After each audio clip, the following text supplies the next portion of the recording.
सुरुवातीची प्रार्थना करत आहे. Hallelujah, hallelujah, hallelujah. धन्यवाद करते, तुझी स्तुती करते, तुला बोलवते बाप्पा. आणि समाजाला तुझे नाव घेण्याची संधी दिली बाप्पा, त्याबद्दल तुझे आभार आणि आम्ही सर्वांना तू एकत्र केलंस बाप्पा, त्याबद्दल तुझे आभार बाप्पा. खरोखर पास्टरना या ठिकाणी घेऊन आल्यास त्याबद्दल देखील तुझे आभार आणि तुझ्या अनमोल वचनाद्वारे तू आमच्याशी बाप्पा. तुझं वचन सांगतं की जा आणि संपूर्ण सृष्टीला सुवार्तेची घोषणा करा बाप्पा. काळाची पूर्णपणे झालेली बाप्पा. खरोखर प्रत्येक लेकराने सुवार्तेवर विश्वास ठेवा अशी प्रत्येक तयार इथून पुढे वेळ काळ समजतो तुझ्या स्वाधीन बाप्पा. पास्टरांचं देखील येणं येथपर्यंत तू आशीर्वाद केलंच त्याबद्दल तुझ्या आभार. इथून तुझ्या वेळेसाठी देखील पास्टरांनी तुझ्या हातात सोबत छोटीशी प्रार्थना प्रवेश त्याच्या गोड आणि तुझं नाव करतो आणि आमेन. प्रियांनो, या अंतिम समयामध्ये अशा घटना देवबाप करणार आहे, अशा घटनांचा तुम्ही अनुभव घेणार आहात की ज्या कधी तुम्ही ऐकल्या नसतील, कधी तुमच्या ध्यानामनात आल्या नसतील, कधी तुम्ही त्या घटनाचा विचारही केला नसेल. अशा घटना किंवा अशा गोष्टी तुमच्या कानापर्यंत देवबाप पोहोचवणार आहे. का बरं देवबापाला आपल्या प्रिय लेकरांना एक नवीन काही सांगण्याची इच्छा का होते? कारण प्रियांनो, या ठिकाणी आम्ही आहोत ना, या ठिकाणी देवबाप्पाच्या मनामध्ये जे पण आहे ना आपल्या प्रियजनांना देण्याविषयी, ते देवबाप केल्याशिवाय राहणार नाही. आणि ते काम करण्यासाठी सेवकांना त्याने विशेष करून या गोष्टीसाठी निवडलेलं आहे. थोडक्यात जर सांगायचं झालं प्रियांनो, तर अंतिम समयाचे निरोपे सेवक आहेत. आणि यानंतरचा समय अतिशय भयानक समय येणार आहे. त्या समयामध्ये कोणी टिकाव धरणारच नाही. बघा ऊन कसं आहे ना, सध्या उन्हाचे चटके जाणवतात ना. ह्या उन्हाचे चटके आम्हाला जाणवू नाही राहिले तर देवाचा जेव्हा क्रोध या पृथ्वीवर येईल तेव्हा काय होईल? बघा, एक वचन बघूया आपण. प्रगटीकरण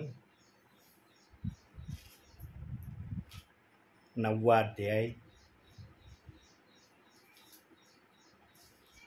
16वं वचन. काय लिहिलंय त्या ठिकाणी?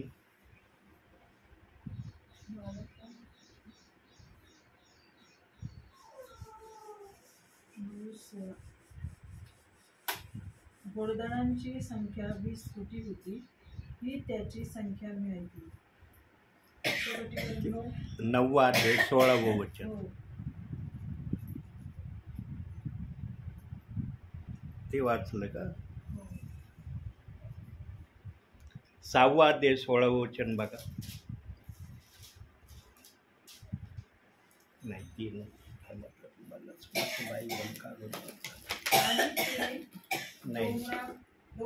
नाही, ते नाही. थांबा, एक मिनिट.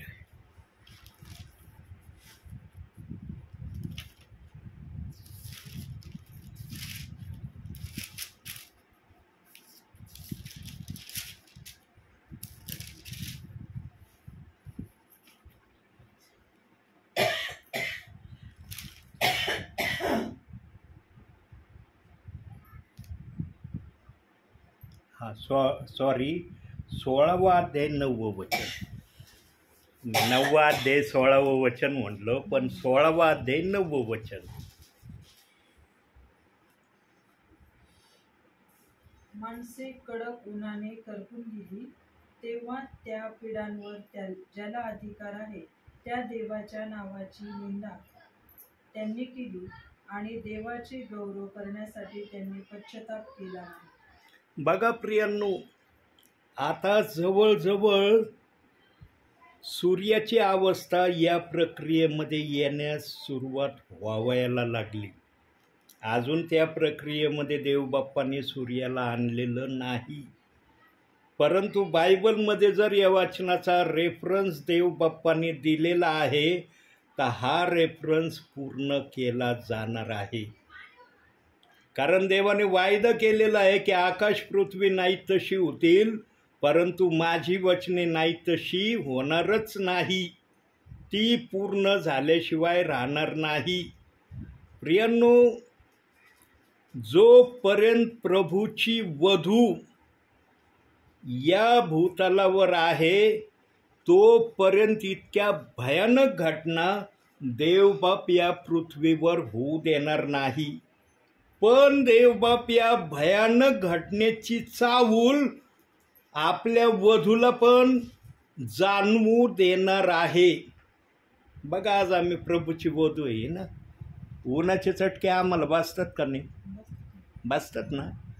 आम्ही जरी प्रभूचे लेकरं असलो तरी प्रभू आम्हाला त्याचे अनुभव येऊ देतो ना. का येऊ देतो?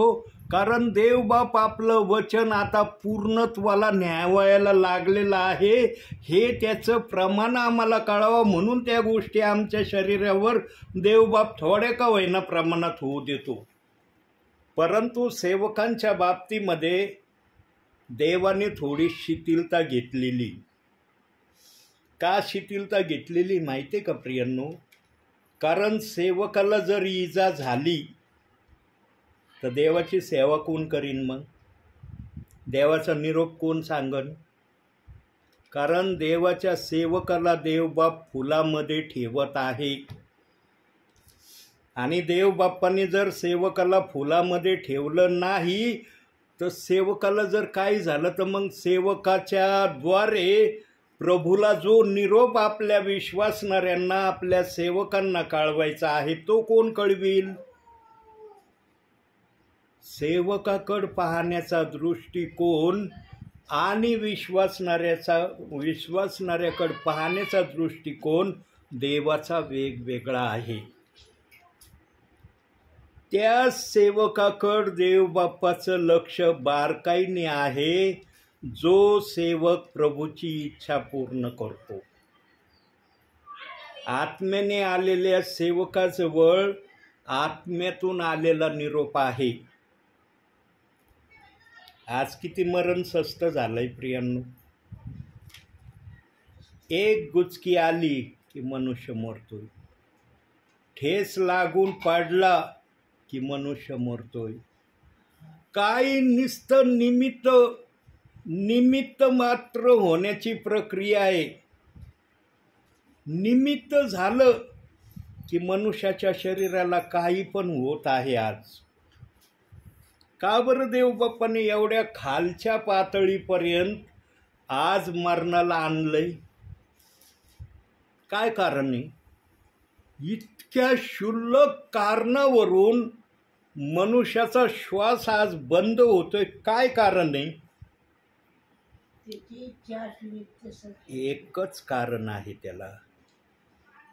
कारण मनुष्य देवाच्या विरोधात वागण्यासाठी अतिशय खालच्या पातळीपर्यंत जायला घाबरून नाही राहिला.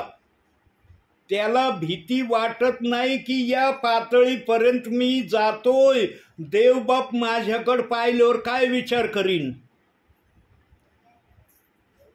काही प्रभूचे विश्वासणारे मानवणारे आज इतक्या खालच्या पातळीला चाललेत प्रियांनो. हे बघा, अंतिम समयामध्ये देवबाप आपल्या मनात जे आहे ना ते सांगून मोकळं होणार आहे. आता हृदयामध्ये काही लपून ठेवायचा वेळच राहिलेला नाही. एखाद्या आत्मेने जर न्यायाच्या समयात देवबाप्पाला विचारलं, देवबाप्पा पृथ्वीवर असताना हा निरोप मला का नाही दिला? निदान हा निरोप ऐकून मी शहाणा तर झालो असतो, निदान या निरोपावर मी विचार तर केला असता. प्रियांनो, देवबाप कोणत्याही आत्म्याच्या मधून तक्रार ऐकायला मागत नाही. देवबाप विश्वासणाऱ्यांचा न्याय विना तक्रारीचा करण्याची इच्छा आहे. म्हणून आजही सेवकांना तो आत्म्याच्या प्रेरणेने पाठवितोय. आता सांगा, तुमचं घरानं प्रभूमध्ये आहे, विश्वास ठेवणार आहे, प्रभूच्या इच्छेप्रमाणे चालणारे. आवश्यकता आहे का तुम्हाला या ठिकाणी काही संदेशाची? तरी देवबाप म्हणतो याही ठिकाणी माझा निरोप मला देणं गरजेचं आहे. प्रियांनो, ज्याच्या जवळ आहे त्याला अधिक दिलं जाईल असं वचन सांगतं. ज्याच्या जवळ आहे त्याला दिलं जाईल, परंतु ज्याच्या जवळ आहे आणि तो त्याचा उपयोग करत नाही त्याच्याकडून ते काढून घेतलं जाईल. बघा, देवाचं वचन नेहमी आमच्या भावी जीवनाला सुदृढ करण्यासाठी आहे. देवाचं वचन आम्हाला देवापासून वेगळं करण्यासाठी नाही. आत्म्याच्या प्रेरणेने आलेला सेवक देवाच्या प्रेरणेने देवाशी त्या प्रियजनांचं नातं मजबूत करण्यासाठी येतो. असाच येत नाही. देवाचा आत्मा असाच सेवकाला पाठवित नाही. बघा, आता मला जर कळलं असतं रस्त्याने की बंधू देवाचे सेवक बाहेर गेलेले, आलो असतो का या ठिकाणी? मी म्हणलं असतं देवाचे सेवकच नाही, कशाला जायचं त्या ठिकाणी? देवाने मला हे नाही सांगितलं की दास बाहेर येत. देवाने एवढंच सांगितलं, मी आज देवाच्या सेवकाच्या घरामध्ये आहे. आणि लगेच देवबाप्पाने माझे मार्ग मोकळे केले. कारण जेव्हा देवाच्या इच्छेने देव काय करण्याचे ठरवतो ना, तेव्हा अडखळण बाधा येत नाही. पण आम्ही बुद्धीच्या प्रेरणेने जर काय करायचं ठरवलं ना, मग त्याच्यामध्ये गॅरंटी देता येतच नाही की ते काम सिद्धीत जाईल म्हणून. बघा, वचनातून बघू आपण. यशायाचं पुस्तक 55वा अध्याय 8वं वचन. बघा तिथं काय म्हणतोय प्रभू.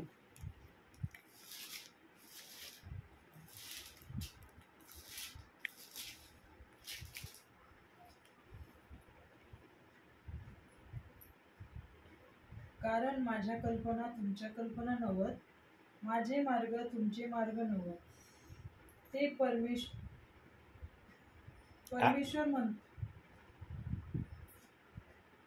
मार्ग नव्हत हे परमेश्वर म्हणतो. बस, असे परमेश्वर म्हणतो.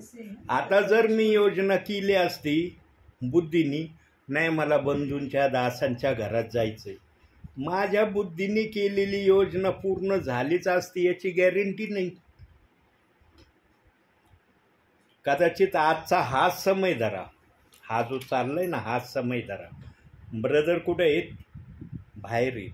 मी जर बुद्धीने आलो असतो, कदाचित आमच्या या बहिणीला देवबाप्पाच्या आत्म्याने प्रेरणा दिली असती आणि ती मला म्हटले असते, ब्रदर तुम्ही आलात चांगली गोष्ट आहे, पण देवाचे दास बाहेर गेलेले, पुढच्या वेळेला या, जेव्हा देवाचे दास असतील त्यावेळेला काय तुम्हाला सांगायचं ते सांगा, असं कदाचित आमच्या बहीण म्हटल्या असत्या.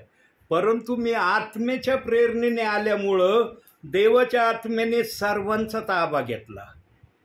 देवाचा आत्मा ज्या पण ठिकाणी जातो ना प्रियांनो, त्या प्रियजनांना स्वतःच्या कंट्रोलेटमध्ये ठेवतो.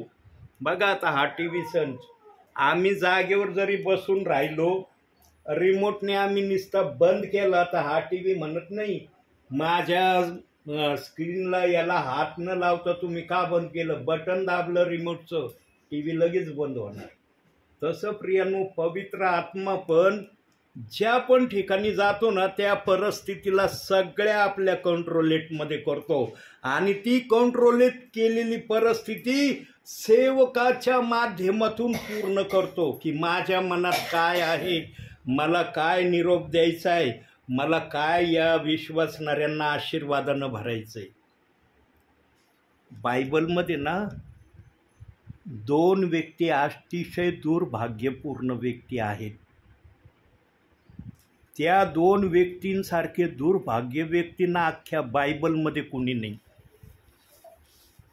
2च व्यक्ती अतिशय दुर्भाग्य व्यक्ती ते, पण दोन्ही व्यक्तींचे विचारसरणी वेगवेगळे आहे. एकाच विचाराचे नाही ते, एकाचा विचार हा आहे तर एकाचा विचार हा आहे, पण दोन्ही व्यक्ती दुर्भाग्यपूर्ण व्यक्ती आहे. आणि प्रभूने त्यांच्याकडं पाहिलं ना, प्रभूला त्यांच्याकडं पाहून अनुताप झाला असेल आणि खरोखर यहूदा इस्करियोत विषयी तर प्रभू म्हणला, तू जन्माला नसता आला ना तर हे तुझ्यासाठी बरं होतं. मनुष्याच्या पुत्राला धरून देण्याप्रत तू आपल्या मनाला तयार केलं. तुझ्यासारखा दुर्भाग्य व्यक्ती कोणी नाही. यहूदा इस्करियोतला वाचायची सुवर्ण संधी होती प्रियांनो, पण यहूदा इस्करियोत पैशाच्या मोहामुळं वाहवत गेला. त्याला प्रभूचं मोल कमी वाटलं, पण पैसे अधिक वाटले. आणि हे पैसे कुठपर्यंत त्याला चांगले वाटले, जोपर्यंत येशूला धरून देत नाही तोपर्यंत त्याला हे पैसे अतिशय प्रिय आणि गोड वाटले. पण जेव्हा प्रभूला त्याने धरून दिलं तेव्हा देवाच्या आत्म्याने त्याच्यामध्ये पश्चातापाचा आत्मा पाठवला होता यहूदा इस्करियोतमध्ये.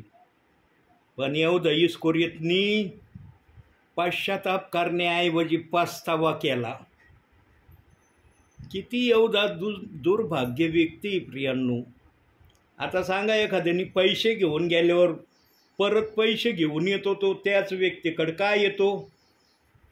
घेताना गोड लागले, मग परत करायला जायची काही गरज आहे का?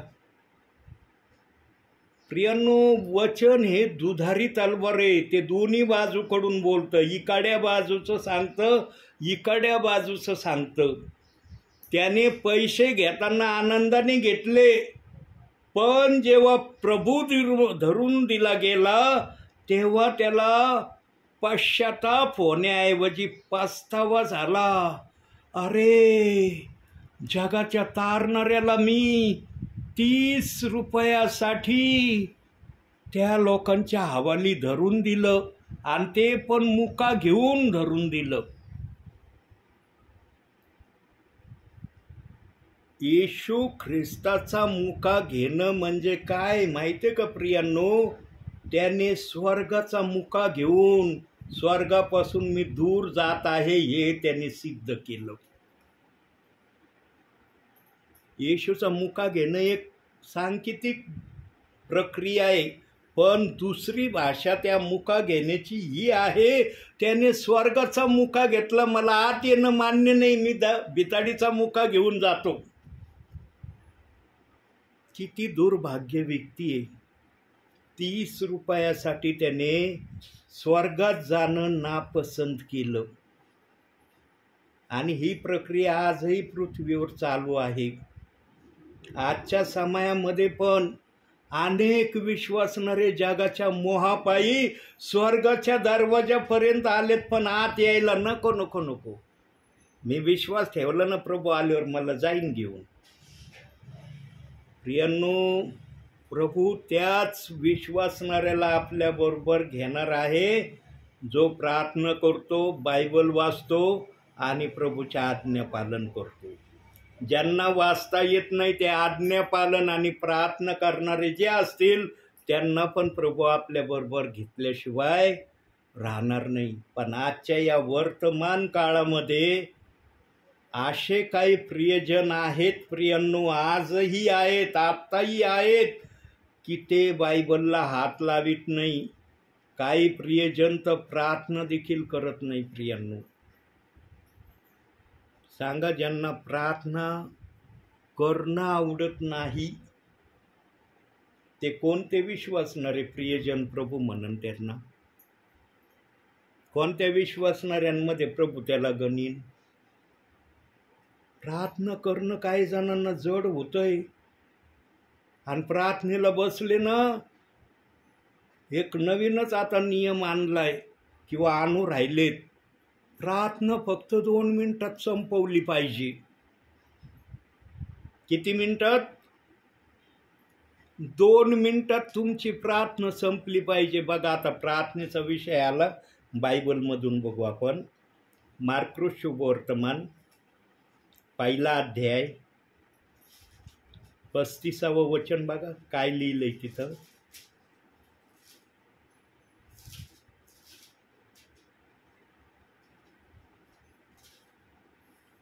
मग तो सकाळी मोठ्या पहाटे उठून बाहेर गेला व रानात जाऊन तेथे त्याने प्रार्थना केली. का बरं येशू रानात जाऊन प्रार्थना करत होता? काय शब्द वापरलाय तिथं पवित्र आत्म्याने? रानात मोठ्या सकाळी येशू ख्रिस्त उठून रानात गेला. का बरं रानात गेला? बघू आता. प्रभू रानातच का गेला त्याचं उत्तर आपण पहिल्यांदा बघू. मत्ती शुभवर्तमान 8वा अध्याय 20वं वचन. याचं उत्तर बघू. प्रभू रानात का गेला? 8वा अध्याय 20वं वचन. येशू त्याला म्हणाला, कोकडास बिळे व आकाशातील पाखरास पोटी आहे, परंतु मनुष्याच्या पुत्राला डोके टेकावयास ठिकाण नाही. येशू ख्रिस्ताला डोकं टेकवायला ठिकाण नव्हतं, म्हणून येशू ख्रिस्त मोठ्या पहाटेस उठून रानात जायचं आणि तिथं 2 मिनिटाची प्रार्थना नव्हतं करत. कुठंच बायबल प्रमाणित करत नाही की येशू ख्रिस्त फक्त 2 मिनिटाची प्रार्थना करायचं आणि रानातून यायचा. मोठ्या पहाटेस जायचं म्हणजे कितीला जायचा? मोठ्या पहाटेस म्हटलं म्हणजे तो वेळ कोणता आहे? सकाळचा 3चा टाइम आहे. मोठी पहाट म्हटलं ना, पहाटेस 3 वाजता जायचा. तो 3ला जायचं तर कमीत कमी 6 किंवा 7 वाजेपर्यंत येशू ख्रिस्त प्रार्थना करायचा. म्हणून योहानाचा 17वा अध्यायामध्ये सांगितलंय येशूची प्रार्थना, आणि त्या अध्यायामध्ये सगळं सांगितलंय की येशू काय मागायचा आणि काय घ्यायचा आपल्या पित्याकडून.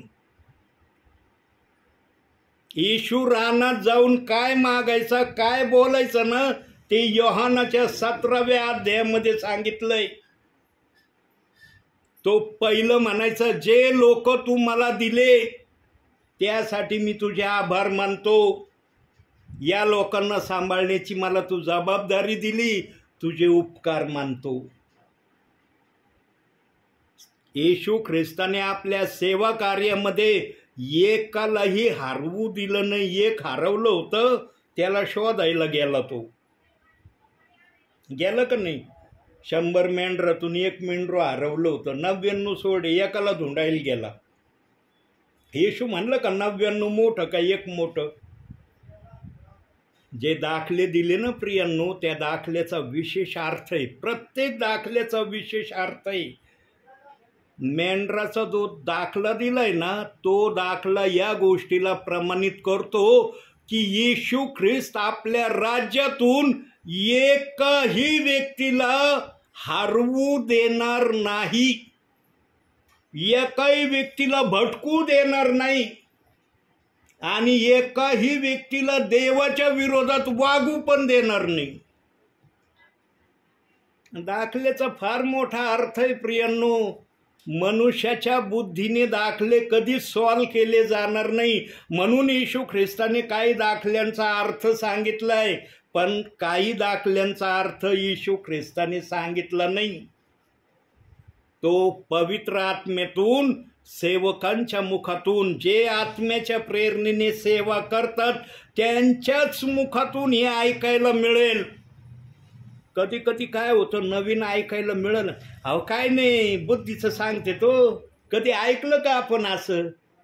हे वाक्य ऐकलं का कधी? हे पहिल्यांदा ऐकतो आपण. काय नाही, ते बुद्धीचं सांगू राहिले.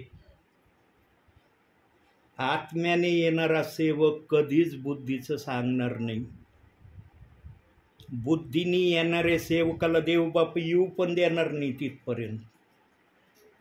हे झाडाचा पत्ता आहे ना, झाडाचा पत्ता, हा पत्ता देखील देव बाप्पाची आज्ञा घेतो तेव्हा हालतो. तो आपल्या मनाने हालत नाही. झाडाचा पत्ता, जर झाडाचा पत्ता देव बाप्पाच्या नियंत्रणाने जर हालतो, तर मग देवाच्या सेवकाला देव बाप आपल्या मर्जीने जाऊ देईल का? प्रियांनो, आज सेवकांच्या विरोधामध्ये ना अशा अपप्रचाराच्या गोष्टी चालल्यात ना, आणि विशेष करून जे आत्म्याने सेवा करतात ना, त्यांच्यासाठी या समयामध्ये एक वचन देव बाप्पाचं पूर्ण व्हायला लागलंय. बघा, देव बाप्पाचं कोणतंच वचन असं नाही जे ये अंतिम समयात पूर्ण होत नाही. कोणतं वचन पूर्ण होतं या समयात बघूया बायबलमधून. मत्तेकृत शुभवर्तमान 5वा अध्याय 10 आणि 11.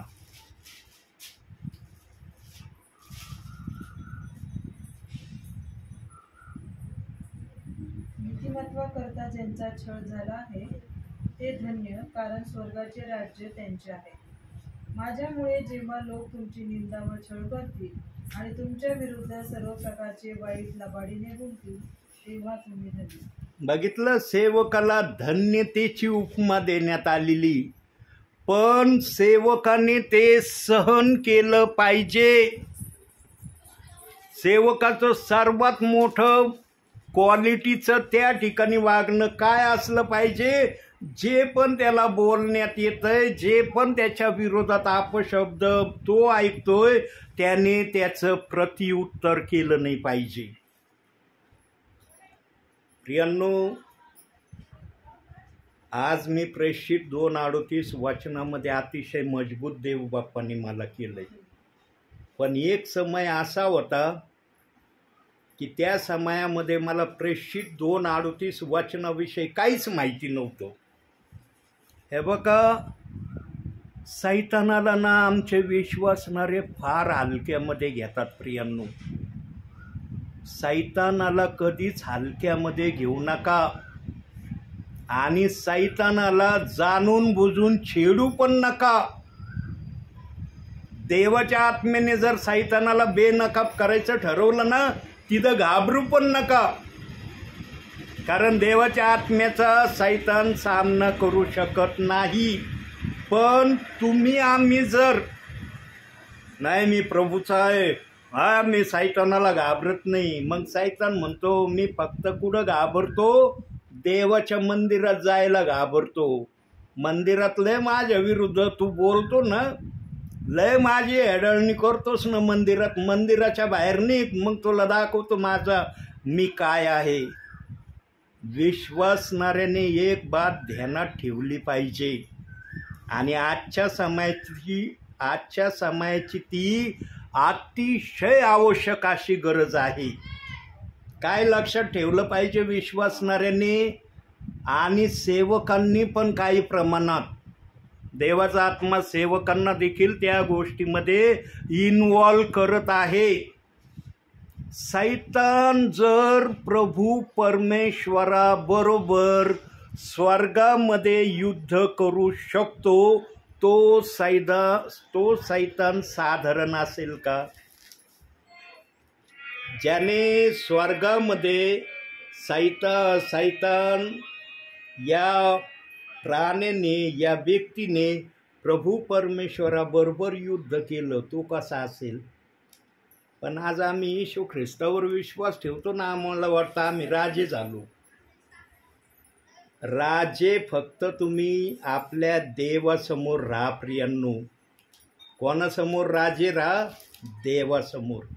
सैतानासमोर हरकती केल्या ना, सैतान फक्त मंदिरामध्ये तुम्हाला डवचणार नाही, बाकी भावी जीवनामध्ये बघा, मग काही प्रॉब्लेम तुमच्या जीवनात आणीन. अशा प्रॉब्लेम आणील की त्या प्रॉब्लेमीला पाहून सेवक पण कधी कधी घाबरतो की आता याचं काय करायचं.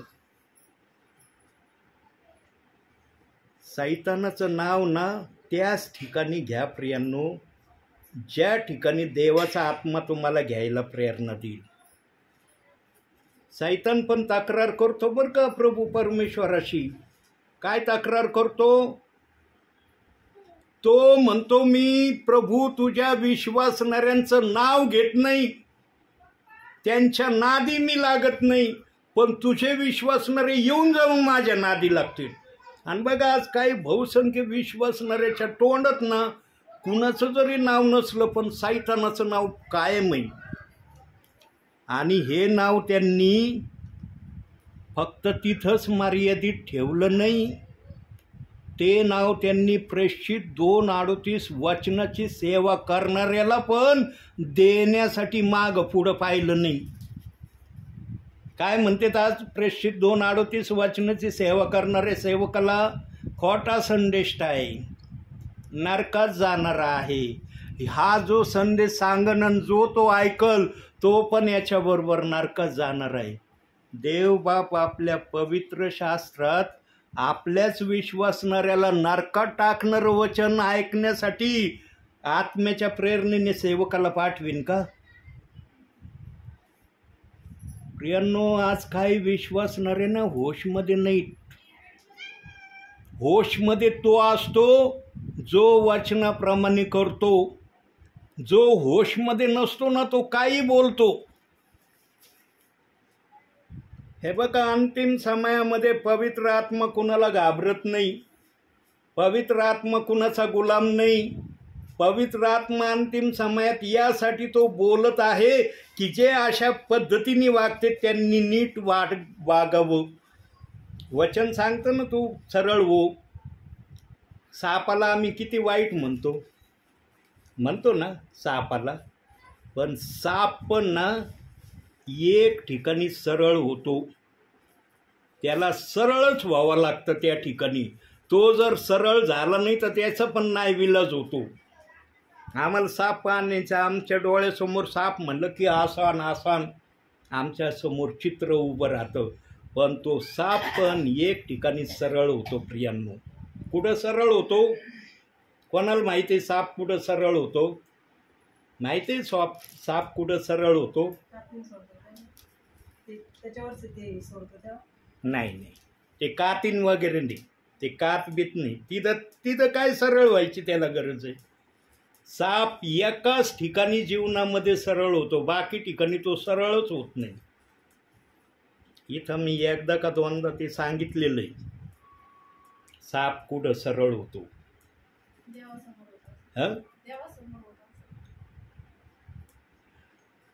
नाही, देवासमोर जर सरळ असतं तर देवाने कशाला हाकलून दिलं असतं त्याला? मग देव म्हणला असता का तुला मी हाकलून देतो? साप फक्त तुम्ही न्याळून बघा प्रियांनो. आज फक्त ऐकत असताना तुम्ही अनुभव घेऊन बघा. साप जेव्हा बिळामध्ये जातो ना, बिळामध्ये, तेव्हाच तो सरळ होतो. अन्य ठिकाणी तो कधीच सरळ राहत नाही.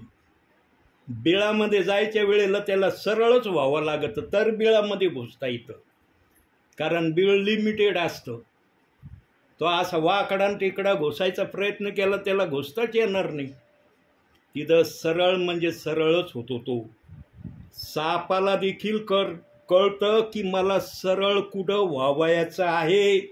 परंतु आजचे काही विश्वासणारे काही सेवक वचन ऐकून वचन वाचून देखील सरळ व्हायला तयार नाहीत. किती दुर्भाग्य आहे प्रियांनो, आहे ना दुर्भाग्य? हे प्रभूला दिसत आहे आणि प्रभूला हे खटकत आहे, प्रभूला हे अमान्य आहे. म्हणून सेवकांना तो म्हणतो, बाळांनो, माझ्या सेवकांनो, मी सांगन त्या ठिकाणी जा. सकाळी 10, 10:15 मी घर सोडलंय प्रियांनो. सकाळी 10 किंवा 10:15 मी पाहिलं नाही टाईम एक्झॅक्टली, पण याच पिरियडमध्ये मी घर सोडलंय. आणि आता किती वाजलेत? 7:15 वाजलेत. म्हणजे किती ठिकाणी प्रार्थना झाल्यात माझ्या माहिती आहे आत्तापर्यंत? 1, 2, 3 ठिकाणी माझ्या प्रार्थना झाल्यात. किती? सकाळी 10:15 घर सोडणारा व्यक्ती 7:15 वाजण्याच्या वेळेपर्यंत 3ऱ्या ठिकाणी देवाचं वचन शेअर करतोय. मग एवढे घंटे मी कुठं घालवले? कुठं एवढे वेळ माझा गेला? ज्या पण ठिकाणी गेलो ना प्रियांनो, त्या ठिकाणी शॉर्ट अँड स्ट्रीट का होईना देवाचा निरोप सांगितला आणि बाकीचा वेळ माझा प्रवासात गेला. प्रियांनो, दशमांश द्यायला सांगितलं आहे ना देवबाप्पांनी. दशमांश किती प्रकारचे दशमांश द्यायला सांगितलेत? दोन प्रकारचे. काही जण एक प्रकारचा दशमौल देतात, एक प्रकारचा देतच नाही. काही जण तर दोन्ही देत नाही. काही जण कमाईचा दशमौल देतात पण वेळेचा दशमौल देत नाही. काही जण तर कमाईचा देत नाही, वेळेचा देत नाही आणि म्हणतात आम्ही प्रभूचे लोक आहे. इतक्या मिस्टेकीमध्ये आमचे विश्वासणारे आज वाटचाल करत आहेत प्रभूच्या नावामध्ये आणि राजरोसपणे म्हणतात आम्ही स्वर्गात जाणार आहे. कसा घेईन हो प्रभू स्वर्गामध्ये? कसा घेईन? एक वचन बघा, पहिले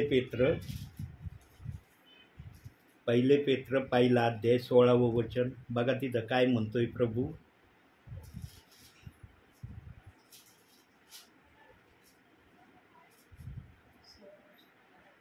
कारण असा शास्त्रलेख आहे की तुम्ही पवित्र असा कारण मी पवित्र आहे.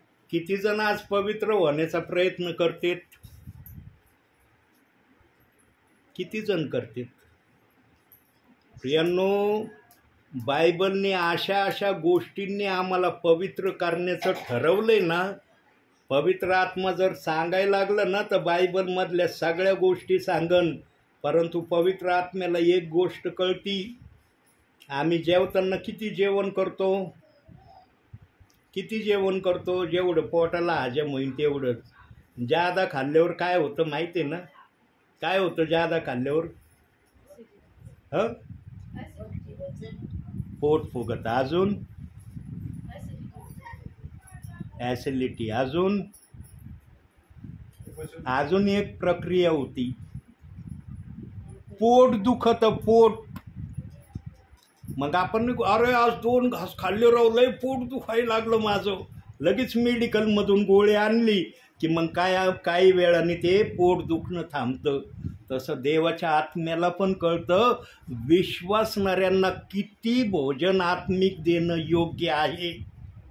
पवित्र आत्मा पण पोट दुखून इतकं सांगत नाही, जेवढं हजम होईल तेवढंच सांगतो. प्रियांनो, स्वतःला नेहमी वचनाप्रमाणे पवित्र ठेवण्याचा प्रयत्न करा. आणि जर पवित्र ठेवण्याचा तुमचा इरादा पक्का असेल, ज्यांना वाचता येत नसेल त्यांना पण हे करण्याची संधी आहे. ज्यांना वाचता येत असेल त्यांना पण आहे. देवाने इथं वगळलं नाही कुणाला. न वाचणाऱ्या व्यक्तींना फार चिंताक्रांत होतात. मी अनुभवलंय काही ठिकाणी. आणि ते म्हणतात ब्रदर आम्हाला वाचता येत नाही ना, त्याच्यामुळं आम्ही फार दुःखी आहे. अहो, वाचणाऱ्यांपेक्षा न वाचणारे अतिशय आशीर्वादित आहेत. बायबलच्या आत्म्याने दाखवून दिलंय. कुठं दाखवून दिलंय? 12 प्रेषित कोणत्या शाळेत शिकले होते? लिहिता वाचता येत होतं का त्यांना? येत होतं लिहिता वाचता? अजिबात लिहिता वाचता येत नव्हतं. 2 वचनं बघू प्रेषितांचं आलं म्हणून. 4था अध्याय काढा, प्रेषितांची कृत्य.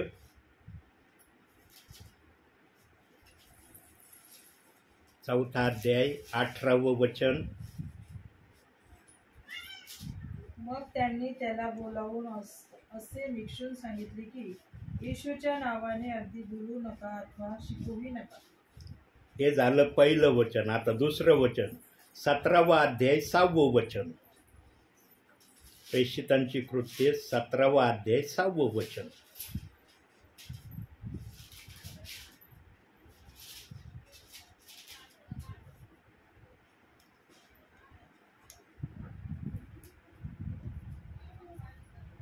परंतु त्याचा शोध लागला नाही. तेव्हा त्यांनी यासोनाला व कित्येक बंधूंना नगराच्या अधिकाऱ्याकडे उडीत नेऊन आरडाओरड करीत म्हटले, ज्यांनी जगाची उलटापालट केली ते येथेही आले आहेत. येथेही आले आहेत. ज्यांनी जगाची उलटापालट केली ती इथंही आले. आणि जगाची उलटापालट करणारे निरक्षर अनपढ होते. त्यांना लिहिता वाचता येत नव्हतं. आज बघा आम्ही लिहिणारे वाचणारे आहोत ना, लिहिणारे वाचणारे. अहो आम्हाला साध्या गल्लीचं परिवर्तन करता येत नाही, मोहल्ल्याचं द्या सोडून. आमची गल्ली असली ना, म्हणतो ना आमची ही गल्ली ती गल्ली, त्या गल्लीचं आम्हाला खरं परिवर्तन करता येत नाही. पण 12 प्रेषितांनी जगाची उलटापालट केली. म्हणून प्रियांनो, ज्यांना लिहिता वाचता येत नाही ना, ते प्रियजन अतिशय आशीर्वादित आहेत लिहिणाऱ्या वाचणाऱ्यापेक्षा. पण त्यांचे विचार ना त्यांना ही गोष्ट समजून देत नाही. त्यांच्या डोक्यात फक्त एवढा विचार फिरत राहतो, अरे मला लिहिता वाचता येत नाही, माझ्यासारखा दुर्भाग्य कुणी नाही. सर्वात आशीर्वादित ज्यांना लिहिता वाचता येत नाही ते प्रियजन आहेत प्रियांनो. आणि बायबलमध्ये त्याचा पुरावा दिलाय. 12 प्रेषित निरक्षर होते. किती मोठे आशीर्वाद त्यांच्या नावावर देव बाप्पांनी लिहिले आहे. निराश नाही व्हायचं कधी प्रियांनो. पवित्र आत्मा कोणालाच निराश करत नाही.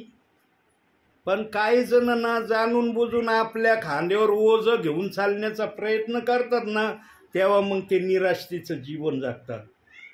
येशू ख्रिस्तानी सांगितलंय, तुमचा भार मजवर टाका आणि स्वस्थ राहा. पण काय विश्वासणारे काय सेवक म्हणतात, नाही ना मला भार व्हायला लय सोपं आहे, मी वाहतो. मग देव म्हणतो, वा, तुला माझ्यावर भार टाकायला आवडत नाही ना, वा, तुला भारच व्हायचा आहे.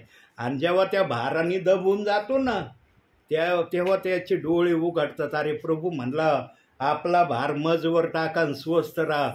त्यावेळेला मग प्रार्थना करतात, प्रभू आता मला भार वाहणं कठीण होऊ राहिलं. आणि ह्या प्रक्रिया केव्हा होतात? एक कर्जबाजारी, एक दवाखाना किंवा कोर्ट मॅटर, या 3 प्रक्रियामधून जर कोणी जात असलं ना, त्याला हा भार कधी पेलवत नाही. आणि मग तो देवाचा धावा करतो, प्रभू मी आता माझा भार तुझ्यावर टाकतो. पण जेव्हा हे भार नसतात, कर्जाचा भार नसतो, आजाराचा भार नसतो, कोर्टाचा भार नसतो, तेव्हा का तुम्ही स्वतः भार उचलायला तयार राहता? जाणून बुजून जर देवाच्या विरोधात गेले ना, देव पण आडवीत नाही त्यांना. तुला जाणून बुजून जायचंय ना, जा, बघ तिथं कसा प्रकारे. प्रियांनो, देवाच्या अनुशासनामध्ये आम्ही राहावं, देवाच्या संपर्कात आम्ही राहावं म्हणून हे पवित्र शास्त्र दिलंय. किती जण पवित्र शास्त्र वाचतात? काही विश्वासणारे तर एक अध्याय वाचित नाहीत. आज एक अध्याय. किती परिवारात मी सांगितलंय देवाच्या आत्म्याच्या प्रेरणेने, काही जण वाचतात प्रियांनो, परंतु काही जण असे आहेत आजही नाही वाचत ते एक अध्याय. त्यांना महत्त्वच वाटत नाही एक अध्याय वाचण्याचं. ते म्हणतात कशाला वाचायचं, हे काम पाळकच आहे, आमचं काम फक्त ऐकायचं आहे, आम्हाला काय वाचायची गरज आहे. जे असा विचार करतात ना, आम्हाला बायबल वाचायची काय आवश्यकता आहे, त्यांनी जेवण जेवू नये. जेवणाला म्हणते ना का ते, मला जेवण जेवायची काय गरज नाही, काय आवश्यकता नाही, म्हणतील का कुणी जेवणाविषयी? अहो, एक टाईमचं जेवण हुकवीत नाहीत ते. त्यांना माहिती आहे एक टाईमचं जेवण जर हुकवलं तर काय होणार आहे. पण देवाच्या वचनाविषयी काही नाही. देवाने वचनाला पाळायला सांगितलंय, पण काही जण वचनाची निंदा करणारे झालेत. तांदळातल्या खाड्यासारखं प्रेषितांची कृत्य 2 अध्याय 38व्या वचनाच्या विरोधात काही बोलतात, काही निंदा करतात, काही अपशब्द काढतात. त्यांना भीती आणि भय नावाचा शब्दच राहिलेला नाही. काय त्यांच्या डोक्यामध्ये या वचनाचा एवढा क्रोध त्यांनी जमा केलाय, कुठून केलाय, कशासाठी केलाय, कुणी त्यांच्या डोक्यात हा क्रोध आणलाय, आजपर्यंत समजायला मार्ग नाही. पण हा मार्ग फक्त प्रभूला माहिती आहे. आणि प्रभू अंतिम समयात आपल्या वचनाची हेळसाळ थांबवल्याशिवाय राहणार नाही. लक्षात घ्या प्रियांनो, हे देवाचं पवित्र वचन आहे. देवबाप आपल्या वचनाची हेळसाळ होऊ देईल का? आज मनुष्याने काही पण त्या वचनाच्या विरोधात बोलायला लागला, सगळे तेच बोलू राहिले. कोण आसन प्रियांनो ज्याने या वचनाची निंदा प्रथम जगात आणली? कोण आसन तो? ज्याने पहिल्यांदा प्रेषित 2:38 वचनाविरुद्ध खोटा संदेश नरकात जाणारा, याचा ऐकणारा नरकात जाणारा असा शब्द ज्याने आणला अस्तित्वात, तो व्यक्ती देवाच्या नजरेत कसा असेल? कसा असेल बंधू? कसा असेल तो देवाच्या नजरेत? चांगला असेल का वाईट असेल? बघा बंधू म्हणते वाईटच असेल. वाईटच आहे, वाईटच आहे. सुवर्ण अक्षरामध्ये त्या व्यक्तीचं नाव लिहून ठेवलंय प्रभूंनी. सुवर्ण अक्षरामध्ये लिहिलंय, असं तसं नाही लिहिलं. माझ्या वचनाच्या विरोधात बोलणारा सुवर्ण अक्षरामध्ये. आणि मग त्या व्यक्तीचं बोलणं ऐकून बाकीचे सगळेजण बोलायला लागले. सांगा आजच्या या समयामध्ये 21व्या शतकामधले लोक प्रेषितांची कृत्ये 2 अध्याय 38व्या वचनाची निंदा करतात. मागच्यांनी निंदा केली म्हणून करतात ना. मागच्यांनी केली नसती तर या शतकातल्या विश्वासणाऱ्यांनी निंदा केली असती का? म्हणून 21व्या शतकामधल्या विश्वासणाऱ्यांच्या मुखातून या वचनाच्या विरोधात होणारी निंदा देव बाप थांबवणार आहे. 2 चोराचं उदाहरण याच्यासाठी दिलं. एक ऐकणारा होता, एक ऐकणारा नव्हता. ऐकणारा गेला सुखलोकात, न ऐकणारा कुठे माहीत नाही. जे कोणी प्रेषित 2:38 वचनाच्या विरोधात निंदा करणं थांबवणार नाही, त्यांचा हिशोब देवबाप घेतल्याशिवाय राहणार नाही. त्यांना देवबाप एवढं तर विचारीन, माझ्या वचनाची निंदा तू कोणत्या बेसवर करत होता? तिथं जर त्याने आपल्या अकलीने जर म्हणलं ना, किंवा आत्म्याने म्हणला, प्रभू तू एक बाप्तिस्मा घ्यायला सांगितला होता, 2 बाप्तिस्मेचे वचन ठेवले म्हणून मी आडखळलो होतो.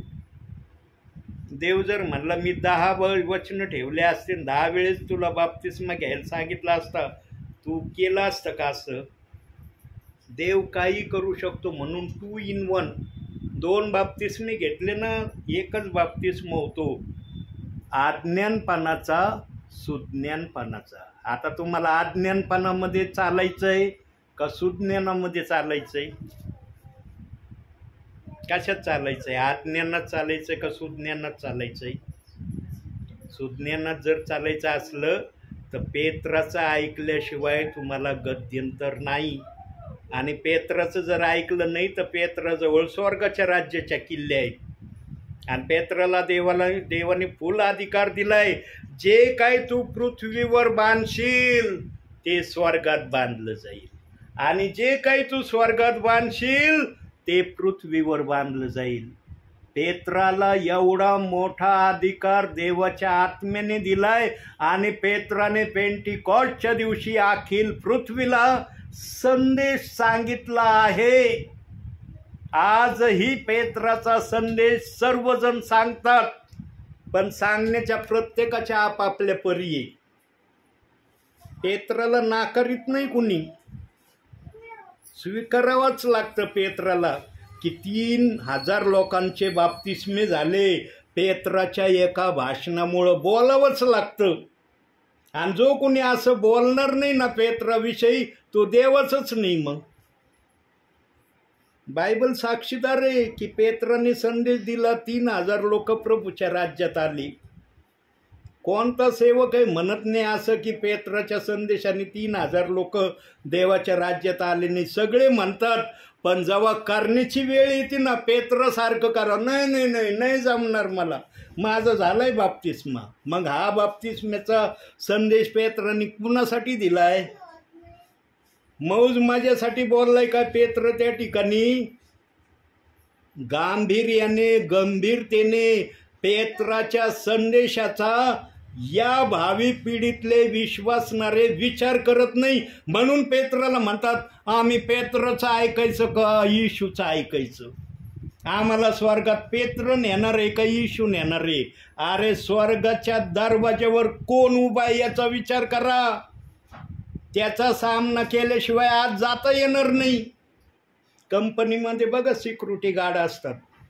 सिक्युरिटी गार्डला जर एखादा व्यक्ती अनओळखी दिसला ना, अपरिचित, हा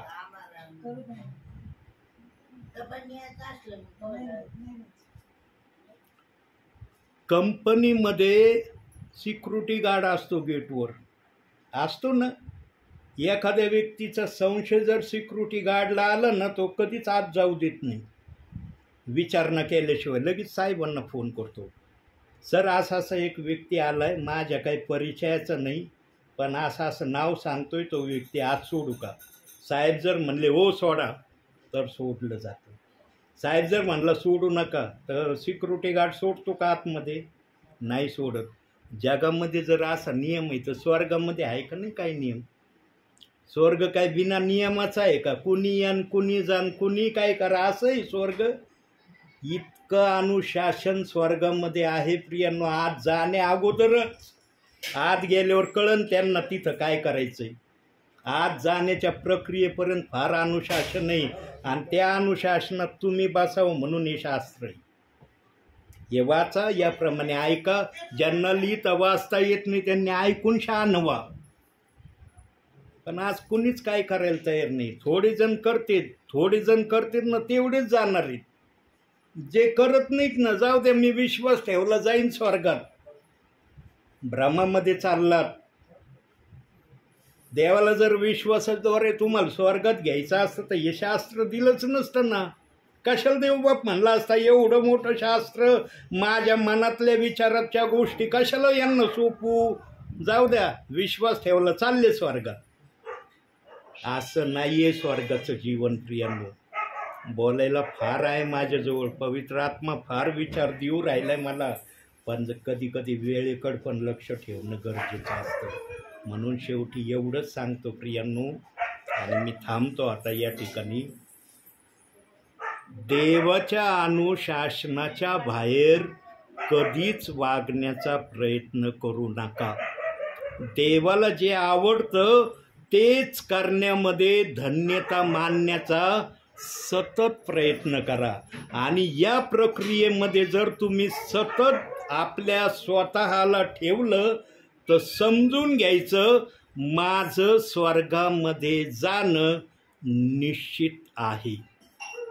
जर मी या प्रक्रियेमधून स्वतःला जाण्यासाठी तयार केलं नाही तर समजून घ्यायचं, तुमचं स्वर्गामध्ये जाणं तेवढं सोपं होणार नाही जेवढं विश्वासणाऱ्यांना आज वाटत आहे. काय गरज आहे सेवकांना पाठवायची प्रभूला? आहे का काही गरज? कशासाठी सेवक येतात? तुमचा वेळ खराब करायला येतात. त्यांना काय काम नाही म्हणून तुमचे वेळ खराब करायला येतात सेवक. आज सेवकांविषयी फार गैरसमज झाला आहे. काही विश्वासणाऱ्यांना तर सेवकाची काही किंमतच राहिलेली नाही, काहीच राहिली नाही प्रियांनो. अगदी खरं सांगतो मी. हा दासना लोक खोटं बोलायला घाबरत नाही, मी खरं सांगायला घाबरत नाही. सेवक आर्य पार बोलणारा असला पाहिजे, मिळमिळत आणि चिळचिळीत नसलं पाहिजे. अरे मला यांचा संदेश लय खुश करणार, मला लय सेवक आवडतो. न्यायाच्या दिवशी कळन तुम्हाला काय. धुळ्यावरून एक सेवक आला होता प्रियांनो. सुरुवातीला सांगितलं ना, 2 व्यक्ती दुर्भाग्य व्यक्ती होते. पहिला व्यक्ती यहुदा इस्करियोत आणि दुसरा व्यक्ती कोण? धनवान व्यक्ती. येशूकडे आला म्हणला, मला स्वर्गात जाण्यासाठी प्रभू मी काय करू? स्वर्गाच्या दरवाज्यावर उभा होता, पण त्याला माहीत नाही आज जाण्यासाठी मला काय करायचं. प्रभू म्हणला, अरे स्वर्गाच्या दरवाज्यावर उभा आहे, मला विचारतोय स्वर्गात जाण्यासाठी काय करू? मग प्रभूने पाहिलं, अरे हा धनवान व्यक्ती आहे. मग प्रभू त्याला म्हणला, तुझं आसन नसन ते गोरगरिबाला दे, माझ्या मागे ये. देवबाप गोरगरिबाला दे का म्हणला, धनवानाला का म्हणलं नाही देते? त्याच्याजवळचं धन धनवानाला दे असं प्रभू का नाही म्हणला? गोरगरिबाला दे असं का प्रभूंनी शब्द वापरले त्या ठिकाणी? फार मोठा अर्थ आहे प्रियांनो याच्या मागं. आणि बायबलमध्ये निरनिराळ्या ठिकाणी पाऊलाने ते सांगितलंय, पण पाऊल त्या गोष्टीचा साक्षीदार आहे. गरजू व्यक्तीला तुम्ही दिलं पाहिजे. ज्याला गरज आहे ना त्याला तुम्ही द्या. ज्याच्या जवळ आहे त्याला नका देऊ, ज्याच्या जवळ नाही ना त्याला द्या. म्हणून येशू त्या धनवानाला म्हणला गोरगरिबाला दे आणि माझ्या मागे ये, पण त्यांनी नाही दिलं. नाराज झाला, खिन्न झाला, अरे नाही जमणार बो माझ्याच्याने ये.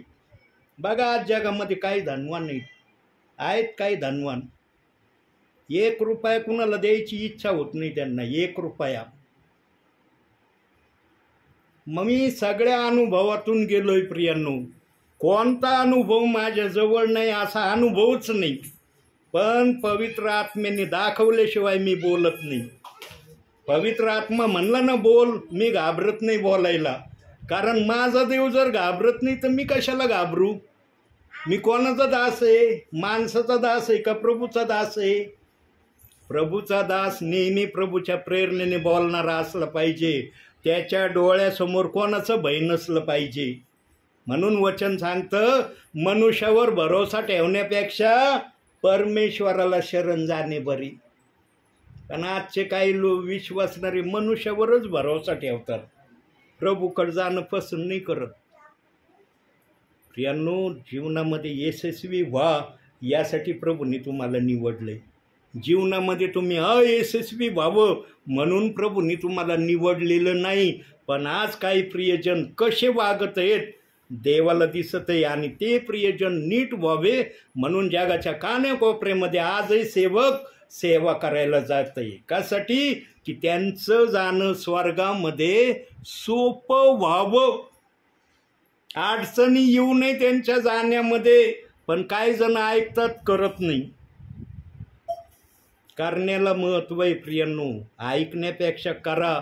म्हणून पहिले शमूएल 15:22 सांगितलंय, वचन ऐकणे हे बरे, येडक्याच्या वपेपेक्षा वचन ऐकणे बरे, त्याप्रमाणे करणे बरे. पण आज ऐकतात, करत नाही. म्हणून जीवनामध्ये काही जण आज असफलतेचं जीवन जगत आहेत. आणि मग म्हणतात, करा ना याच्यासाठी प्रार्थना, करा ना त्याच्यासाठी प्रार्थना. तुम्ही प्रार्थना केल्यावर तुमची प्रार्थना देव नाही ऐकणार का? ठीक आहे, दुसऱ्यांकडून प्रार्थना करून घेणं काही वाईट नाही, चांगली गोष्ट आहे. पण तुम्हाला कॉन्फिडेंट असला पाहिजे की मी प्रार्थना करतो ना, माझी प्रार्थना देवबाप ऐकतो. हा, इतरांकडून बोनस पॉईंटनी तुम्हाला आशीर्वाद घ्यायचे असले जरूर घ्या, देवाने ती परवानगी दिली. पण सततच दुसऱ्याच्या प्रार्थनेवर अवलंबून राहू नका. तुमच्या स्वतःच्या प्रार्थनेमध्ये पण काहीतरी पॉवर आहे, कॉन्फिडेंट आहे. याचा अनुभव तुम्हाला कधी येईन? स्वर्गात गेल्यावर अनुभव घ्यायचा का? इथंच अनुभव घेऊन बघा, माझ्या प्रार्थनेत सामर्थ्य आहे का नाही. नसलं देवाला विचार, देव बाप्पा माझ्या प्रार्थनेत सामर्थ्य का नाही? कुठं मी चुकतोय मला दाखव, माझी चूक मी सुधारतो, पण माझी प्रार्थना ऐक. अशा विचारानं जो चलल तो देवाचा खरं लेकरू देवाच्या नजरेमध्ये सिद्ध होईल. म्हणून आजच्या छोट्याशा संदेशातून देवबाप तुम्हाला आणि मला भरपूर आणि भरपूर आशीर्वाद देऊ. आमेन.